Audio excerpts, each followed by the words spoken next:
Hello everyone, and in this simple video I'm going to show you how you can share your CapCut video to social media. Alright, after you finish editing the video, you're just going to export. Just click on it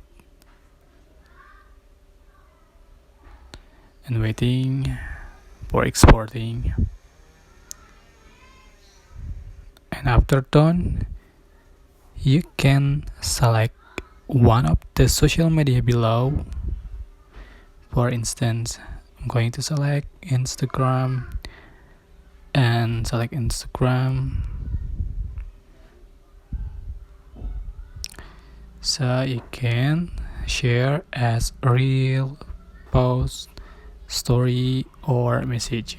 For example, select post, write a caption,